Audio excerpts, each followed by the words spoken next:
परमेश्वर को कोई खुशी और आनंद नहीं मिलता कि रिपेंट करना, तौबा करना और अपने गुनाहों को याद करना, अंगीकार करके उन गुनाहों को छोड़ देना ही उपवास का सबसे पहला और सबसे आखिरी मकसद है।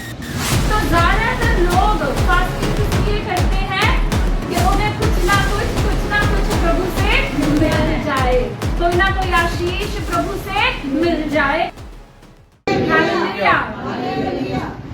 तो खुदा का वचन बांटने से पहले, खुदा के वचन में से बात करने से पहले हमें गीत के द्वारा आराधना कर रहे थे कि मैं बल्ला यसुदा कदे नहीं छड़ना चाहे जमाना वैरी लगभग।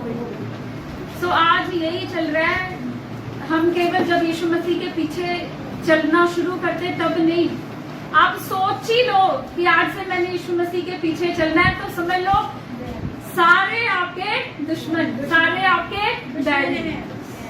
आपने अभी सोचा ही कि अब से मैंने क्या करना है, यीशु मसीह के पीछे चलना। सोचने से ही क्या हो जाता है, सब लोग आपके दुश्मन बन जाते हैं, क्योंकि हम लोग फिर इस संसार के नहीं रहते, हम लोग इस संसार से अलग हो जाते हैं। अलग मतलब हम लोग एक दूसरे से प्यार करते हैं, हम सबसे प्यार करते हैं, लेकिन जो काम दुनिया करती है हम वो काम छोड़ देते हैं, वो पाप भरा जीवन छोड़ देते हैं। इसलिए हम कहते हैं कि हम दूसरों से अलग हो जाते हैं।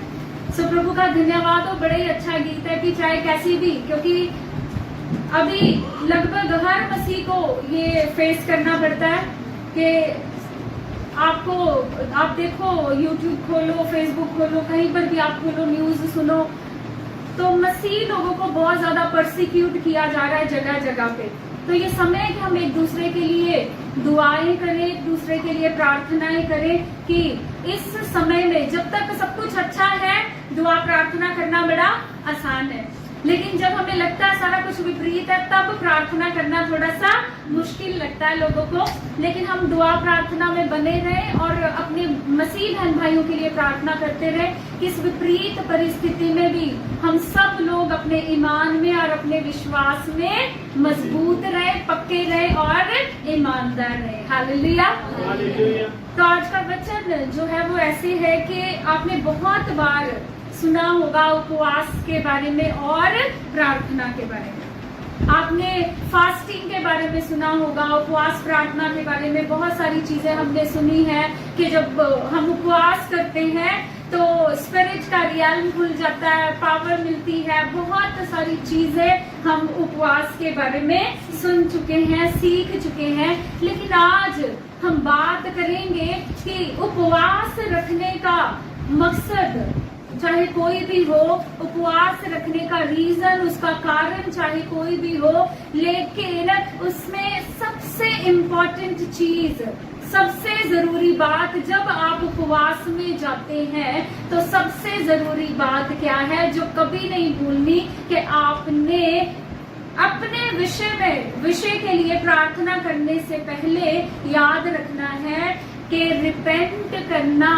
तौबा करना और अपने गुनाहों को याद करना, अंगीकार करके उन गुनाहों को छोड़ देना ही उपवास का सबसे पहला और सबसे आखिरी मकसद है। हमने बाइबल में से देखा, बहुत जगह पे आपको ये बिब्लिकल है, उपवास रखना, फास्टिंग करना, फास्ट रख के प्रार्थना करना, ये पूरी तरह से बाइबल के ऊपर आधारित है। तो फास्टिंग होती क्या है, फास्ट होता क्या है? कुछ समय के लिए हम एक नियम बनाते हैं कि हम खाने पीने से दूर रहेंगे, अपने आप को हम भोजन वस्तुओं से, खाने पीने की चीजों से, खाने से क्या रखते हैं, अपने आप को दूर रखते हैं।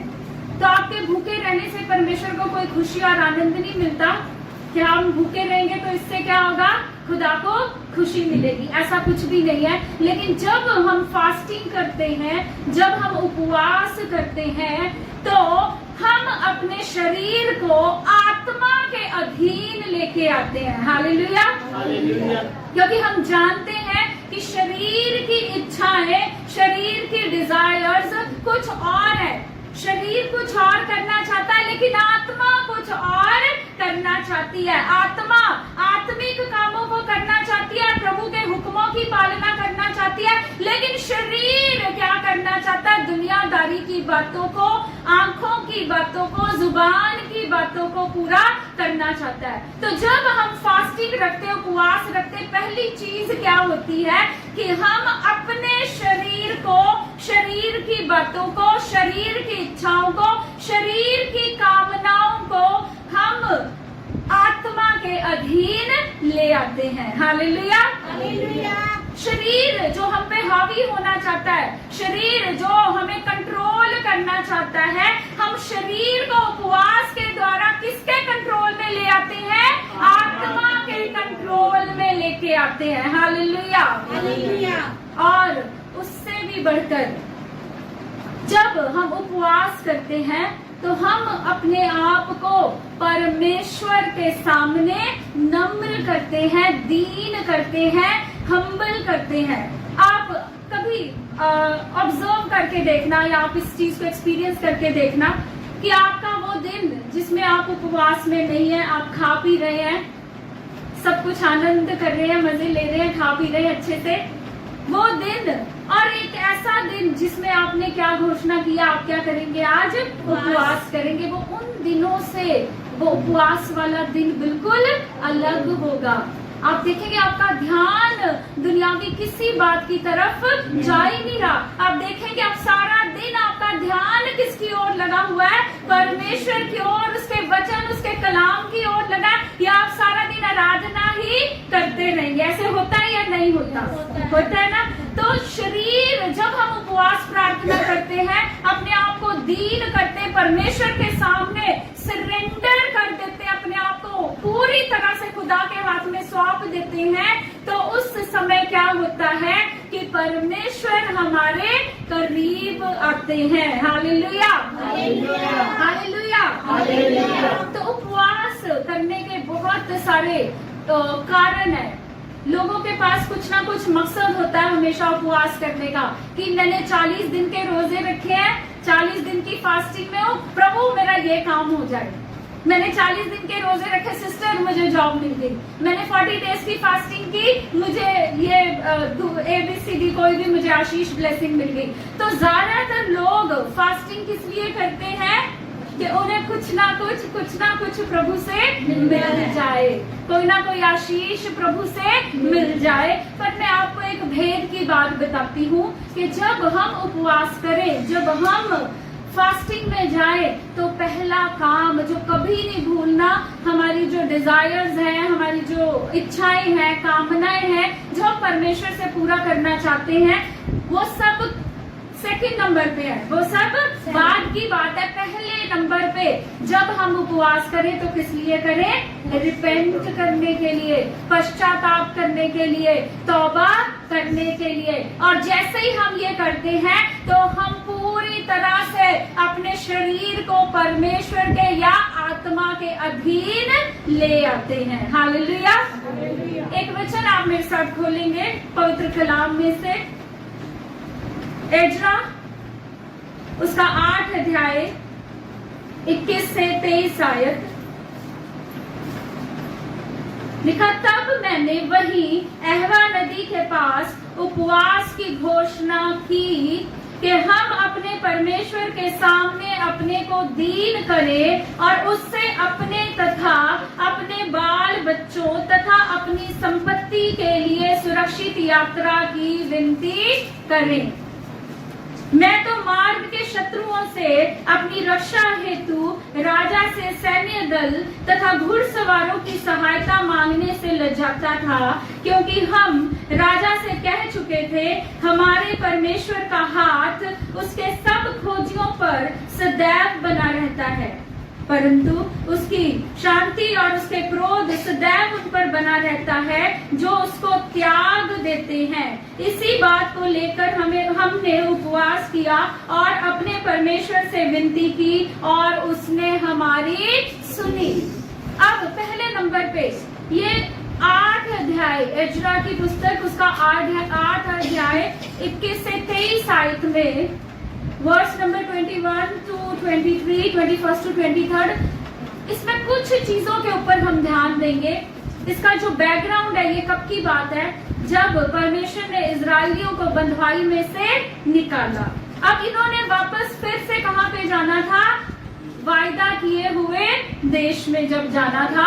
अब एजरा को पता था कि जब वो इजरायली लोगों को लेकर निकलेगा और उस यात्रा को, उस जर्नी को स्टार्ट करेगा, तो रास्ते में बहुत सारे रॉबर्स, लुटेरे, अरबी और किस्म के लोग उन्हें लूट सकते हैं या शत्रु उन पे आक्रमण कर सकता है। तो सबसे पहले कहता वहीं पे जैसे उसे पता चला कि उसे इजरायलियों को लेके जाना है वापस, तो अहवा नदी के किनारे कहता वहीं पर मैंने क्या किया, तुरंत immediately with in a minute public announcement की।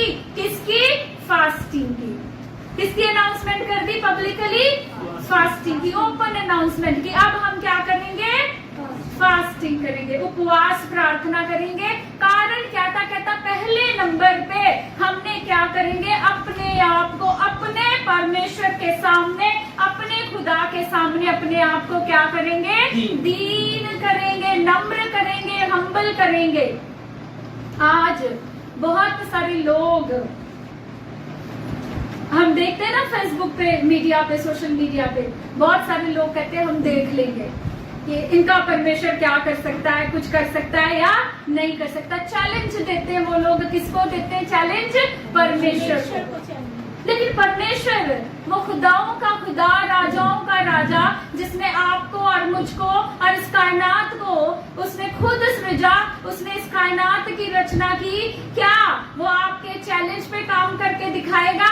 कभी भी नहीं। परमेश्वर काम कब करता है? जब हम अपने आप को उस राजा के सामने, उस सर्वशक्तिमान के सामने, उस परमेश्वर के सामने जब हम क्या करते हैं? अपने आप को दीन करते हैं। उस खुदा को चैलेंज करने वाला कौन है? वो चाहे जिसने आपके नथनों में श्वास फूकी, जीवन का सांस फूका, वो चाहे तो 1 मिनट में उस सांस को वापस ले ले।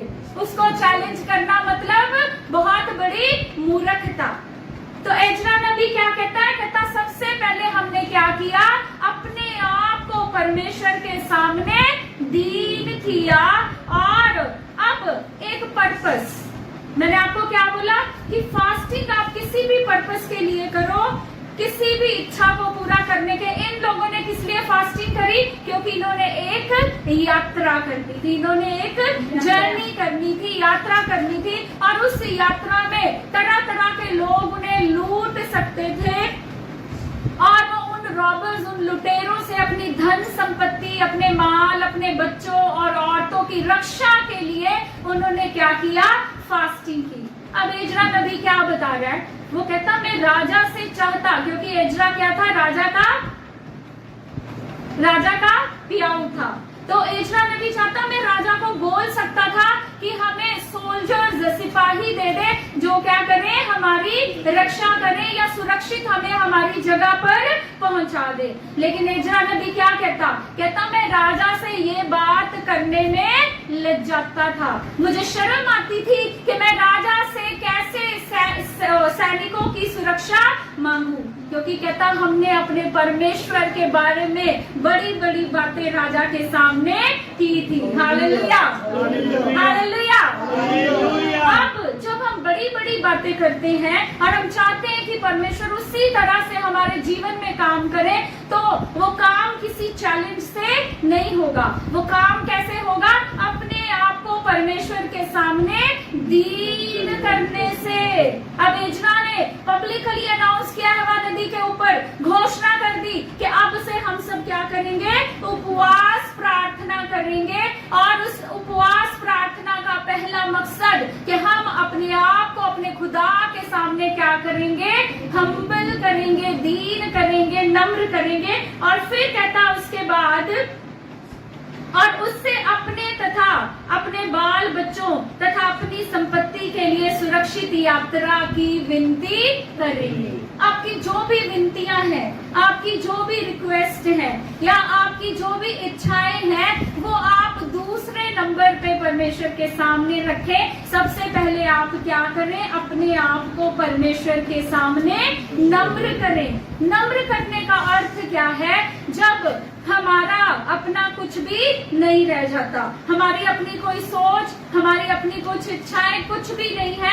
हमने टोटली अपने आप को किसके हाथ में सरेंडर कर दिया, किसके हाथ में सौंप दिया? परमेश्वर के हाथ में सौंप दिया। और जब हम अपने आप को सरेंडर करें, जब अपने आप को नम्र करें, तो सबसे पहला काम क्या होना चाहिए कि हम अपने गुनाहों की, अपने गलतियों की, अपने पापों की परमेश्वर के सामने पहले क्या करें? तौबा करें, उन गुनाहों का अंगीकार करें, माफी मांगे। वही क्या है? सच्ची नम्रता, वही सच्ची दीनता।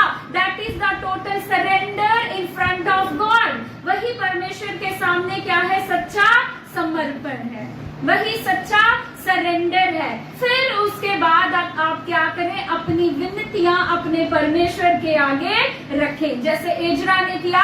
कहता फिर हमने क्या किया? परमेश्वर से विनती की, रिक्वेस्ट की, चैलेंज नहीं किया, चैलेंज नहीं किया। कहता हमने क्या किया? परमेश्वर से विनती की, खुदा से रिक्वेस्ट की कि हमारी धन संपत्ति को और हमारे बाल बच्चों को क्या रखे? खुदा सुरक्षित रखे। Hallelujah, hallelujah. और फिर उसके आगे क्या लिखा है? लिखा है कि मैं तो मार्ग के शत्रुओं से अपनी रक्षा हेतु राजा से सैन्य दल तथा घुड़सवारों की सहायता मांगने से लज्जाता था, क्योंकि हम राजा से कह चुके थे कि हमारे परमेश्वर का हाथ उसके सब खोजियों पर सदैव बना रहता है। Hallelujah, hallelujah. तो हमारे परमेश्वर का दाहिना हाथ क्या है? सामर्थी। हमारा परमेश्वर क्या है? पराक्रमी है, सामर्थी है। लेकिन वो सामर्थ्य के काम, वो पराक्रम के काम, वो कब पूरे होंगे? जब हम अपने आप को परमेश्वर के सामने क्या करेंगे? नम्र करेंगे, दीन करेंगे और टोटली अपने आप को खुदा के आगे सरेंडर करेंगे। तो एजरा क्या कह रहा है? कहता मैं कह सकता था, मैं राजा से एक सैन्य दल, एक सैनिकों की टुकड़ी जो हमारी रक्षा करती, अभी बॉडीगार्ड्स मिलते हैं लोगों को, है ना? तो वो कहता हम भी एक सैन्य दल कहता मैं भी राजा से मांग सकता था, लेकिन उसने कहता मैंने नहीं मांगा, क्योंकि इस बात में मुझे शर्म आती थी, क्योंकि हम राजा को बता चुके थे कि हमारे परमेश्वर का हाथ क्या है? पराक्रमी, और वो अपने खोजने वालों के ऊपर हमेशा बना रहता है। Hallelujah, hallelujah, hallelujah. हालेलुया। और आगे क्या लिखा है? लिखा है हमारे परमेश्वर का हाथ उसके सब खोजियों पर सदैव बना रहता है, परंतु उसकी शक्ति और उसका क्रोध सदैव उन पर बना रहता है जो उसको त्याग देते हैं।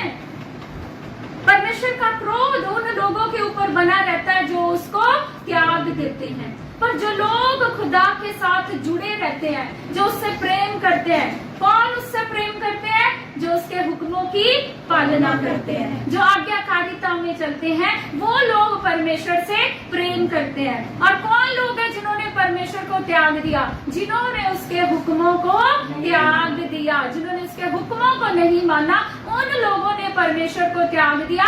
और क्या कहता खुदा का कलाम? कहता उन लोगों के ऊपर जो परमेश्वर को त्याग देते हैं, परमेश्वर का क्रोध और उसकी शक्ति उनके ऊपर बनी रहती है, उनके विरोध में बनी रहती है। फिर आगे लिखा है बना रहता है जो उसको त्याग देते हैं। इसी बात को लेकर हमने उपवास किया और अपने परमेश्वर से विनती की और उसने हमारी सुन ली। Hallelujah, hallelujah, hallelujah. अब इतने से वाक्यों में बड़ी सारी चीजें हो गई।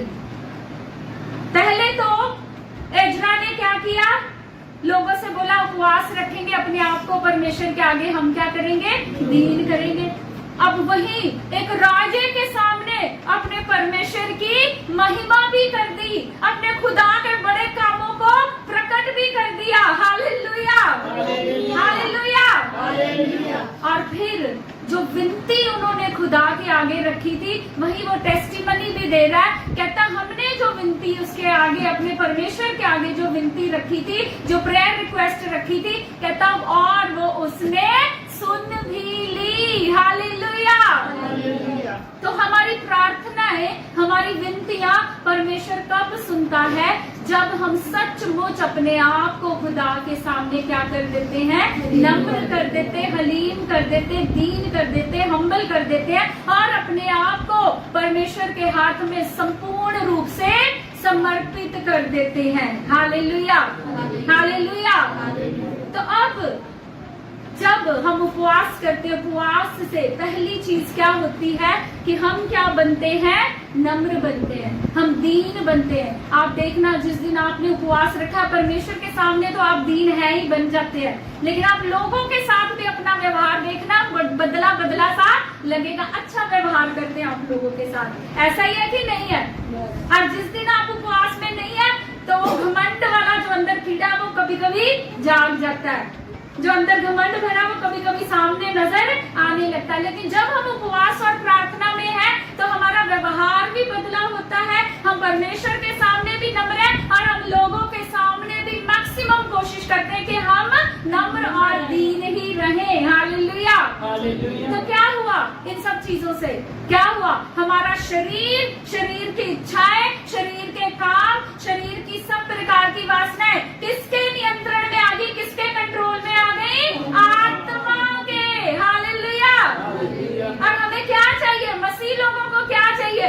आत्मा ही तो चाहिए। हालेलुया। मसीह लोगों को क्या चाहिए? आत्मा। और जब हमारा शरीर हम पे हावी होता है और जब हम उपवास में जाते तो हमारा शरीर हम टोटली किसके नियंत्रण में कर देते हैं? आत्मा के नियंत्रण में कर देते हैं। और जब हम अपने शरीर को आत्मा के नियंत्रण में कर देते हैं तो बड़े बड़े स्ट्रॉन्ग होल्ड्स, बड़े बड़े गढ़ जो शैतान ने आपके जीवनों में बनाए हैं वो टूट जाते हैं। Hallelujah, hallelujah. तो शैतान के गढ़ कब टूटते हैं, वो स्ट्रॉन्ग होल्ड्स कब टूटते हैं? जब हम अपने शरीर को किसके वश में कर देते हैं? आत्मा के वश में कर देते हैं। और यह कब संभव होता है? जब हम उपवास के साथ प्रार्थना करते हैं। हालेलुया। और उस उपवास में भी पहली चीज हमें क्या करनी है? अपने गुनाहों की तौबा करनी है, पश्चाताप करना। फिर आप उसके बाद अपनी विनतियों को और अपनी प्रेयर रिक्वेस्ट को परमेश्वर के आगे लेके आए। हालेलुया। तो अब जब एजरा ने एक जर्नी, अब एक और चीज सच पता लगी। देखो बिगनिंग में कि हमने कितनी सारी बातें करी कि इतनी सी आयतों से बहुत सारी चीजें हमारे सामने आई और एक और चीज हमारे सामने आ रही है कि जब उन्होंने एक नया सफर शुरू करना था, एक यात्रा शुरू करनी थी, उससे पहले भी उन्होंने अपने आप को परमेश्वर के हाथ में सौंप दिया। अर्थात जब भी हम कुछ नया काम करना चाहते हैं, हम कुछ नया अपने जीवन में करना चाहते हैं, कुछ न्यू बिजनेस शुरू करना चाहते हैं, कुछ भी हम ऐसा करना चाहते हैं तो अपने हर एक काम को करने से पहले हम लोग भी क्या कर सकते हैं? उपवास और प्रार्थना के साथ परमेश्वर की उपस्थिति में आ सकते हैं। और जैसे एजरा ने ये गवाही दी कि कहता उसने हमारी विनती को सुन लिया, हम भी उसके बाद गवाहियां देंगे कि उसने हमारी विनतियों और हमारी प्रार्थनाओं को सुन लिया है। Hallelujah, hallelujah.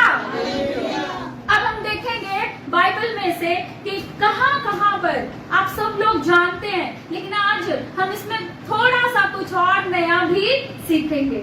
क्योंकि मैंने अक्सर ये सुना है, आपने भी सुना होगा, जब भी उपवास की बात की जाती है तो हमेशा यही बात करी जाती है कि लोगों को पावर मिलती है परमेश्वर की, शक्ति मिल जाती है खुदा की और बहुत अद्भुत काम होते हैं। लेकिन उससे भी बढ़कर ये सब चीजें हो जाती हैं। लेकिन आप देखना, जब तक आप उपवास रखते हैं तब तक सब ठीक रहता है, तब तक सब ठीक रहता है। लेकिन गड़बड़ कब शुरू होती है? फिर जब उपवास खत्म होता है, दैट इज द मोमेंट, तब शैतान आपको टेम्पटेशन देने के लिए आपके पास आता है, तब शैतान परीक्षा लेकर आपके पास आता है। अभी तो क्या है, अभी उपवास में बड़े नम्र हैं, उपवास में परमेश्वर के सामने भी बड़े दीन बने और लोगों के सामने भी बड़े दीन बने हैं। 21 दिन के फास्ट खत्म तो तभी परिस्थिति ऐसी आ जाएगी, वहां पे हम पूरा घमंड जो 21 दिन से दबा पड़ा था कहीं पिछले, ठीक है, और वो पूरी अंदर की बातें सामने बाहर निकल कर आ जाती हैं। लेकिन अगर आप तब भी कंट्रोल कर गए, आप तब भी संभल गए, तो सचमुच आपने क्या कर लिया, अपने शरीर को आत्मा के वश में कर लिया। Hallelujah, hallelujah. इसलिए जरूरी है, अगर हम चाहते हैं कि हमारा शरीर हम पे हावी ना हो, शरीर की इच्छाएं, शरीर की कामनाएं, शरीर की वासनाएं, अर्थात ये संसार हम पे हावी ना हो, तो उसके लिए रोजों में और प्रार्थना में बने रहे। हालेलुया। और परमेश्वर आपकी हर एक प्रेयर रिक्वेस्ट को क्या करेगा, सुनेगा और उत्तर भी देगा। आमीन, आमीन, हालेलुया। तो हम जानते हैं, आप मेरे साथ खोलेंगे निर्गमन की पुस्तक, book of Exodus, chapter number 34 verse 28। लिखा, अतः मूसा वहां यहोवा के साथ 40 दिन और 40 रात रहा। उसने ना तो रोटी खाई और ना पानी पिया, और उसने उन पटियाओं पर वाचा के वचन अर्थात 10 आज्ञाएं लिख ली। अभी देखिए, बहुत सारे लोग कहते हैं सिस्टर प्रार्थना का कोई उत्तर नहीं आ रहा, कितने लंबे समय से चर्च जा रहे हैं, कितनी देर से प्रार्थनाएं करने हैं, लेकिन अभी तक कोई भी उत्तर हमारी प्रार्थनाओं का हमें नहीं मिला। अब मूसा जब पहाड़ के ऊपर चढ़ा तो उसको परमेश्वर से क्या चाहिए था, उत्तर चाहिए था। कुछ बातचीत करने गया परमेश्वर के साथ खुदा की उपस्थिति में, और जब बातचीत करने गया परमेश्वर के सामने तो क्या किया उसने, 40 दिन और 40 रात उसने परमेश्वर की उपस्थिति में रह के उपवास किया। हालेलुया। और जब उसने 40 दिन और 40 रात उपवास किया, दैट वाज द मोमेंट जब परमेश्वर खुद उतर कर आया और खुदा ने उससे 10 आज्ञाएं, 10 हुक्म, 10 कमांडमेंट्स दिए। हालेलुया। तो जब हमें परमेश्वर से कुछ उत्तर चाहिए, if you want to obtain an answer from God, जब हमें परमेश्वर से हमारी किसी प्रार्थना का, हमारी किसी बात का उत्तर चाहिए, तो उसके लिए भी हम क्या कर सकते हैं, रोजे में और प्रार्थना में जा सकते हैं। अगर आपको लग रहा है लंबे समय से, बहुत टाइम हो गया, बहुत साल हो गए, अभी तक हमारी प्रार्थनाओं का उत्तर नहीं आया, तो आप भी क्या कर सकते हैं, आप उपवास और प्रार्थना में परमेश्वर के सामने अपने आप को नम्र करते हुए, अपने गुनाहों, गलतियों, पापों की तौबा करते हुए आप प्रभु की उपस्थिति में प्रार्थना के साथ बैठ सकते हैं। 101% आपकी प्रार्थनाओं का उत्तर आपको मिल जाएगा। Hallelujah, hallelujah. और उसके बाद अभी हमने देखा, पहले नंबर पे किसके बारे में बात की, एजरा के बारे में, कि जब उन्होंने एक नई यात्रा शुरू करनी थी, एक न्यू जर्नी शुरू करनी थी, उससे पहले उन्होंने क्या किया, प्रार्थना की, सुरक्षा के लिए प्रार्थना की, अपने आप को नम्र करने के लिए दुआ की, और परमेश्वर ने क्या लिखा है, उनकी सब विनतियों को सुन लिया, उनकी प्रार्थनाओं का खुदा ने उत्तर दे दिया। उसके बाद हमने देखा कि जब मूसा को परमेश्वर से उत्तर चाहिए, या मूसा परमेश्वर से बातचीत करना चाहता है, वो खुदा को सुनना चाहता है। बहुत लोगों का ये क्वेश्चन रहता है कि वो परमेश्वर की आवाज को सुन नहीं पाते। अगर आप भी परमेश्वर की आवाज को सुनना चाहते हैं, आप खुदा से एक डायरेक्शन चाहते हैं, आप चाहते हैं कि हमें समझ में नहीं आ रहा, हम क्या करें, लाइफ में बड़ी कंफ्यूजन है, अभी तक कुछ पता नहीं क्या बनेगा, क्या करना है, कहाँ जाना है, कुछ भी नहीं हो पा रहा, तो आप अगर परमेश्वर से डायरेक्शन चाहते हैं कि खुदा आपको डायरेक्ट करे, खुदा आपको गाइड करे, तो आप उससे पहले क्या कर सकते हैं, फास्टिंग प्रेयर में जा सकते हैं। आप रोजे रख के प्रार्थना कर सकते हैं और आप परमेश्वर की डायरेक्शन को पा सकते हैं। Hallelujah, hallelujah. और फिर उसके बाद 3 दिन के रोजे बहुत मशहूर है, बाइबल के अंदर बड़े फेमस है। किसने रखे थे, एस्थर ने। जब उसको पता चला कि उसकी यहूदी जाति को उनके दुश्मन पूरी तरह से क्या करना चाहते हैं, खत्म कर देना चाहते हैं, यहूदी जाति का नामो निशान तक मिटा देना चाहते हैं। तो एस्तर ने क्या किया, अपनी कौम के लोगों के साथ मिलके उसने क्या किया, 3 डेज क्या किया, रोजे रखे, उपवास किया।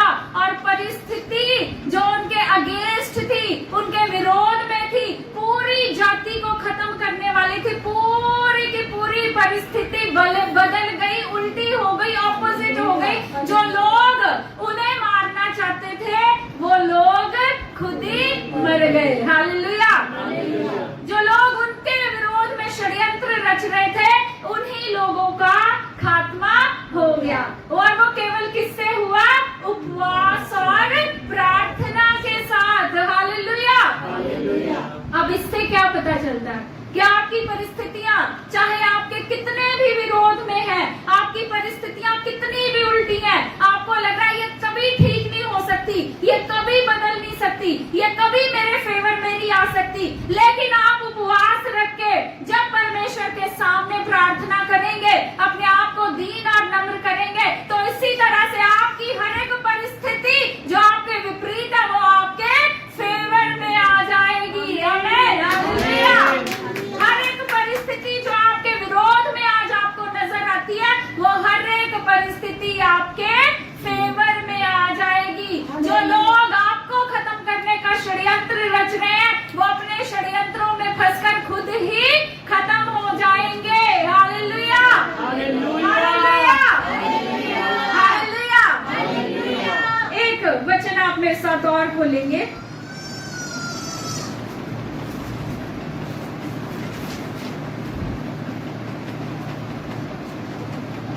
एजरा की पुस्तक, same book, chapter number 9 verse 5 to 6। मैं पढ़ूं, मेरे कोई पढ़ेगा? परंतु सांझ की भेंट के समय मैं वस्त्र और मादा फाड़े हुए उपवास की दिशा में उठा, फिर घुटनों के बल झुका और अपने हाथ अपने परमेश्वर यहोवा की ओर फैलाकर कहा, हे मेरे परमेश्वर, मुझे तेरी ओर अपना मुंह उठाते नजर आती है, और हे मेरे परमेश्वर, मेरा मुंह काला है, क्योंकि हम लोगों के अधर्म के काम हमारे सिर पर बढ़ गए हैं, और हमारा दोष बढ़ते बढ़ते आकाश तक पहुंचा है। अपने पूर्वों के दिनों से लेकर आज के दिन तक हम बड़े दोषी हैं, और अपने अधर्म के कामों के कारण हम अपने राजाओं और याजकों समेत देश देश के राजाओं के हाथ में किए गए की तलवार बंधवाई लौटे जाने और मुंह काला हो जाने की विपत्तियों में पड़े, जैसे कि आज हमारी दिशा है। और अब थोड़े दिन हमारे परमेश्वर यहोवा का अनुग्रह हम पर हुआ कि हम में से कोई बच निकले और हम तो उसके पवित्र स्थान में। Thank you. सो अब इसमें क्या है, हमने पहले देखा एजरा से हमने स्टार्ट किया था कि एजरा ने क्या किया, एक जर्नी शुरू करने से पहले प्रार्थना की उपवास के साथ, and it was not a personal fasting, वो प्राइवेट फास्टिंग नहीं थी, इट वाज पब्लिक फास्टिंग। जो लोग उसके साथ उस यात्रा में जाने वाले थे, उन लोगों को भी उसने उपवास करने के लिए, फास्ट करने के लिए कहा था। अभी यहाँ पर इस अगले ही अध्याय में क्या लिखा है कि जब एजरा ने उसको अपने गुनाह, अपने लोगों के गुनाह याद आए, इजराइलियों के गुनाह जो बहुत ज्यादा कहता कैसे बढ़ गए थे, आकाश से भी ऊपर चले गए, हमारे सिर से भी ऊपर चले गए। जब एजरा को यह एहसास हुआ कि इजराइलियों ने क्या किया है, यहोवा परमेश्वर के विरोध में पाप किया है, तो फिर उसने क्या किया, उपवास के साथ प्रार्थना की। लेकिन आप जानते हैं, जब आप उपवास के साथ तौबा करते हैं या रिपेंट करते हैं, तो हमारी तौबा या हमारा रिपेंटेंस कैसी होती है, कैसी होती है? अच्छी होती है, केवल शब्दों की ही होती है। हे प्रभु माफ करी, हाय खुदा मुझे माफ करी, मैं आ गलती कर देती। वो कहाँ से आती? केवल शब्दों के द्वारा, दिल से तो कभी आती नहीं है। लेकिन आप देखना कि कुछ लोग जब तौबा करते हैं, अपने गुनाहों को खुदा के सामने याद करते हैं, तो कैसे करते हैं? रो रो कर, फूट फूट कर, आंसू बहा बहा कर।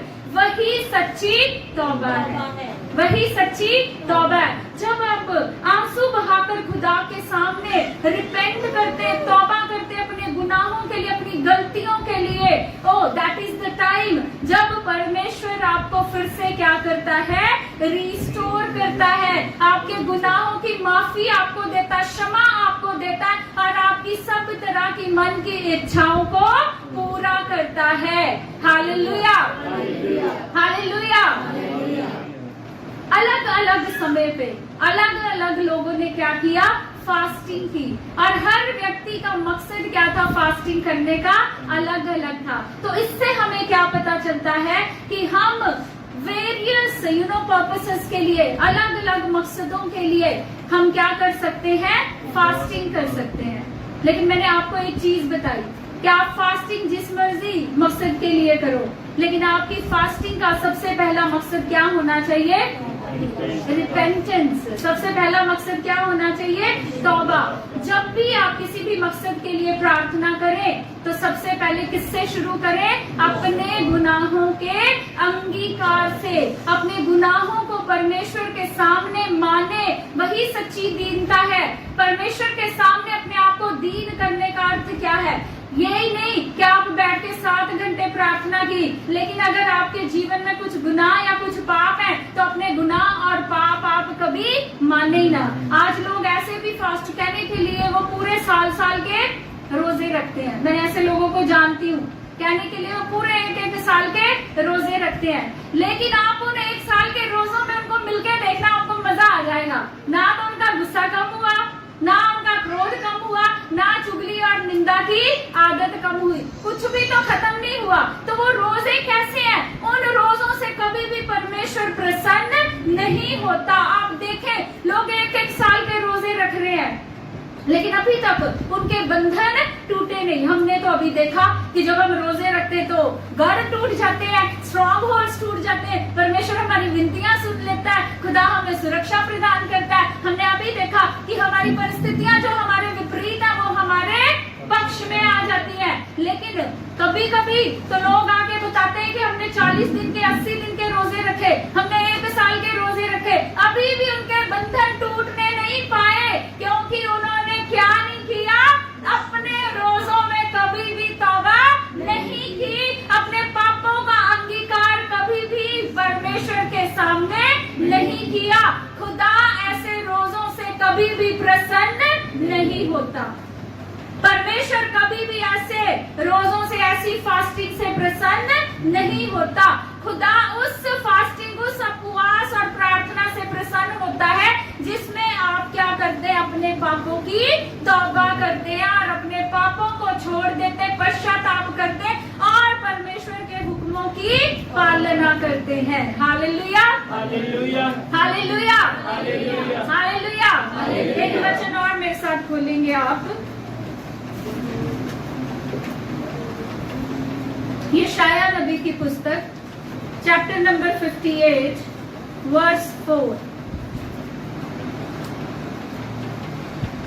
देखो, तुम इस मकसद से रोजा रखते हो कि झगड़ा रगड़ा करो और शरारत के मुक्के मारो, पर अब तुम इस तरह का रोजा नहीं रखते हो कि तुम्हारी आवाज आलम में बाला पर सुनी जाए। हालेलुया। पहुंचती नहीं वो आवाज ऊपर तक, क्योंकि रोजे कैसे रखे, रोजे रख के क्या करी जा रहे, फास्ट। तो आज मेरा फास्ट था, आपको कोई पूछेगा रोटी खानी, नहीं जी नहीं, आज मेरा रोजा था। लेकिन वो रोजे वाला बंदा आपको 5 मिनट के बाद किसी दूसरे व्यक्ति से लड़ता और झगड़ता हुआ नजर आ जाएगा। लोग बोलेंगे आज मेरा फास्ट, आज मेरा रोजा हुआ, लेकिन एक दूसरे की चुगलियां करते हुए आपको मिल जाएंगे। उनको लगता फटाफट से टाइम खत्म हो, चुगलियां निंदा करके, बातें करके इधर उधर की क्या हो जाएगा, टाइम फटाफट से निकल जाएगा। परमेश्वर कहता तुम कैसे रोजे रखते हो, जिसमें तुम एक दूसरे से क्या करते हो, लड़ाई झगड़ा करते हो, एक दूसरे को दुष्टता के मुक्के मारते हो। कहता इसीलिए तुम्हारी आवाज ऊपर तक सुनाई नहीं देती, इसीलिए तुम्हारी आवाज कहता आलमे वाला तक नहीं पहुंच पाती है। आज बहुत सारे मसीह लोग ऐसे ही रोजे रखते हैं, रोजे 3-3 महीने के, 80-80 दिन के, 1-1 साल के, लेकिन फिर भी उन रोजों में ना तो कोई पश्चाताप, ना उन छोड़ने का परमेश्वर से कोई वायदा और ना पश्चाताप ऐसा जो दिल से आए, जो रोकर आए, जो सच में आपको लगे कि मैंने क्या किया, अपने पिता को मैंने इस गुनाह से नाराज कर दिया। आज ऐसा तो महसूस होता ही नहीं लोगों को। आज ऐसा कुछ भी आपको लोगों के जीवन में, इवन खुदा के खादिमों के जीवन में भी आपको ऐसा देखने के लिए नहीं मिलेगा। रोजों के साथ साथ उनके रोजे कैसे लड़ाई झगड़े वाले, दुष्टता वाले, एक दूसरे को दुष्टता के कहता क्या करते हो तुम, मुक्के मारते हो, तुम्हारा कोई फायदा नहीं। कहता मैं तुम्हारी ऐसी दुआएं नहीं सुनता, मैं तुम्हारे ऐसे रोजों को कुछ भी नहीं जानता हूँ। जब इजरायली लोग यहाँ पर रोजे भी रख रहे, उनके रोजों के साथ वैर विरोध भी कर रहे, गुस्सा भी कर रहे, लड़ाई झगड़े भी कर रहे, परमेश्वर कहता उनके रोजे अनऑथेंटिक, उनके रोजों का कोई अर्थ खुदा के सामने नहीं है। उन रोजों की वैल्यू खुदा के सामने क्या है, जीरो है। परमेश्वर ऐसे रोजों को नहीं जानता, खुदा ऐसे रोजों को नहीं पहचानता, खुदा ऐसे रोजे रख के आपकी आवाज को नहीं सुनता, क्योंकि ये आवाज परमेश्वर तक पहुंच ही नहीं पाती है। Hallelujah, hallelujah, hallelujah. लेकिन रोजे हमारे जीवन के लिए सबसे ज्यादा महत्वपूर्ण है। लेकिन रखने कैसे हैं? ऐसे नहीं रखने कि रोजे रख लिए कहने के लिए रख लिया, लेकिन अभी तक हमने अपने पाप छोड़े नहीं, ऐसे रोजे नहीं। आप एक बार रोजा वैसा रख के देखो जैसा किसको पसंद है, परमेश्वर को पसंद है। आप वैसा रोजा रख के देखो, वैसा उपवास करके देखो जो खुदा के कलाम के अनुसार है। आप वैसा रोजा रख के रखो जिसमें आप सच में अपने पापों की, अपनी गलतियों, अपने गुनाहों की तौबा करते हैं, जिसमें आप सच में उन गुनाहों को छोड़ना चाहते हैं। आप देखना सच में शैतान के सारे बंधन, उसके गाढ़, उसके किले, उसके स्ट्रॉन्ग होल्ड्स आपके जीवन से आपको टूटते हुए नजर आएंगे। Hallelujah, hallelujah. असंभव चीजें आपको संभव होती नजर आएंगी। Hallelujah, hallelujah. परमेश्वर के पराक्रमी और सामर्थी हाथ की पराक्रम और उसकी सामर्थ और उसका बल आप अपने जीवनों में देखने पाएंगे। तो जो चीजें आपको लग रही अभी तक असंभव है, हो नहीं पाई, जो प्रार्थनाएं अभी तक सुनी नहीं गई, आप उन प्रार्थनाओं, उन विनतियों के लिए क्या करें, सच्ची तौबा वाले रोजे रखें और फिर अपनी विनतियों को परमेश्वर के आगे रखें। Hallelujah, hallelujah. हम बहुत तरह के पाप कर जाते हैं, हम बहुत तरह के पाप कर जाते हैं। उनमें से कभी कभी क्या होता है, परमेश्वर ने हमारे साथ बड़े अद्भुत काम किए, बड़े सामर्थी काम किए, लेकिन इतने सारे कामों में अगर एक छोटा सा काम अटक गया तो हमें बहुत ज्यादा घबराहट होने लगती है। हाय पता नहीं होने की बनना, होने की होना के काम रोक ही गया, हाय चंगा भला चलता गया सी, अब क्या हो गया, रुक गया। तो वो क्या है, दैट इज ऑल्सो सिन। उसकी भी तौबा आपने करनी है, क्योंकि वो भी परमेश्वर की नजर में क्या है, गुनाह है। क्यों गुनाह है? क्योंकि आप परमेश्वर के वायदों को क्या कर रहे हैं, झुठला रहे हैं। आप परमेश्वर के वायदों को झूठा कह रहे हैं, आप उसकी सामर्थ्य पे क्या कर रहे हैं, शक कर रहे हैं। अगर आपके जीवन में ऐसा भी पाप है, आप उसके लिए भी क्या करें, परमेश्वर के आगे तौबा करें। Hallelujah, hallelujah. अब इसके बाद और क्या क्या होता है, इसके बाद लोगों को समझ में नहीं आता। उनको लगता है सुबह छोटी सी एक उठते बैठ के प्रार्थना कर ली, रात को लेटे लेटे बेड के ऊपर एक प्रार्थना कर ली, सोए सोए पड़ी आधी आंखें बंद है, ठीक है, कई बारी तो वो ऐसा जवाब दी दुआ बोल के चलो काम खत्म। ये प्रेयरलेसनेस, प्रार्थना ना करना, ये भी क्या है, एक बहुत बड़ा गुनाह है। प्रेयरलेसनेस क्या है, इट इज अ सिन। अगर आपके जीवन में ऐसा कुछ है तो आप समझ लो कि आप क्या कर रहे हैं, पाप कर रहे हैं। आप आज उसके लिए भी रोजा रखें, तौबा करें, खुदा से माफी मांगे कि प्रभु मैं प्रार्थना नहीं कर पाता, और खुदा से आप हिम्मत भी मांगे, अपनी विनती को खुदा के आगे रखें कि खुदा बाप मैं क्या कर सकूं, प्रार्थना कर सकूं। आप इस गुनाह के लिए भी क्या करें, तौबा करें। फिर उसके बाद परमेश्वर का कलाम कहता है, जब मूसा ने 40 दिन और 40 रात के रोजे रखे और खुदा की उपस्थिति में पर्वत पर बैठा रहा, तो जब उसे 10 आज्ञाएं, 10 हुक्म मिले, तो परमेश्वर ने कहा कि मेरे सिवा तुम किसी और के सामने सजदा मत करना, मेरे अलावा किसी और को खुदा करके, ईश्वर करके मत मानना। लेकिन आज की तारीख में हम अपने खुदा को छोड़ के हमने और बहुत सारे ईश्वर बना लिए हैं। आज सबसे बड़ा ईश्वर कौन है? आपके साथ साथ ही रहता है, मोबाइल।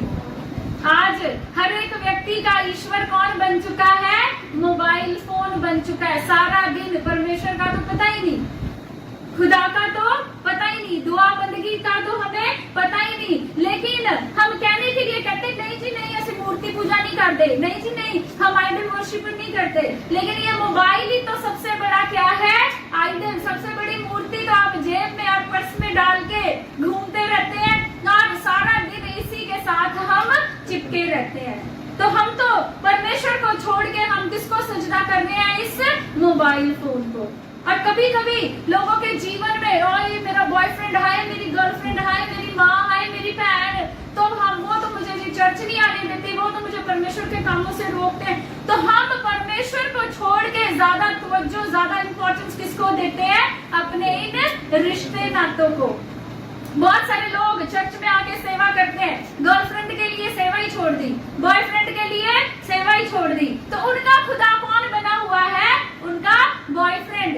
उसका खुदा कौन बना हुआ है? उसकी गर्लफ्रेंड। लेकिन खुदा तो क्या कहता? मेरे सिवा तुम्हारा और कोई ईश्वर ना हो। हमारे तो एक नहीं कितने सारे ईश्वर हो गए। और वैसे कहने के लिए हम क्या कहते हैं? जी नहीं, हम एक खुदा को मानते हैं, हम मूर्ति पूजा नहीं करते। पर हम कितने सारी मूर्तियों की पूजा करते हैं। हम कितने सारे लोगों को, जीवित खुदा को छोड़ के कितने सारे लोगों को अपना खुदा बना के बैठे हैं। और परमेश्वर से हम क्या हो गए हैं? दूर हो गए हैं। ये भी क्या है? एक पाप। क्योंकि आज इन सब बातों के ऊपर आपको कभी नहीं सुनने को मिलता। व्यभिचार नहीं करना, व्यभिचार नहीं करना, एक ही पाप के ऊपर बात की जाती है। लेकिन ये सारे के सारे गुनाह हैं, इनके ऊपर भी आपको ध्यान देना है कि ये गुनाह हमने आज से नहीं करने। इन गुनाहों की तौबा भी आपने अपने जीवन में अपने परमेश्वर के सामने करनी है। इन गुनाहों के लिए भी आपने खुदा के सामने क्या करना है? रिपेंट करना है, तौबा करनी है। अनबिलीफ, कितनी बार हम जब कोई परिस्थिति ऐसी होती है हम घबरा जाते हैं, हम इधर उधर भागने लगते हैं। कभी भी कोई विपरीत परिस्थिति आई, इन्नू फोन कर, उन्नू फोन कर, इन्नू फोन, चैन नहीं होता पाया।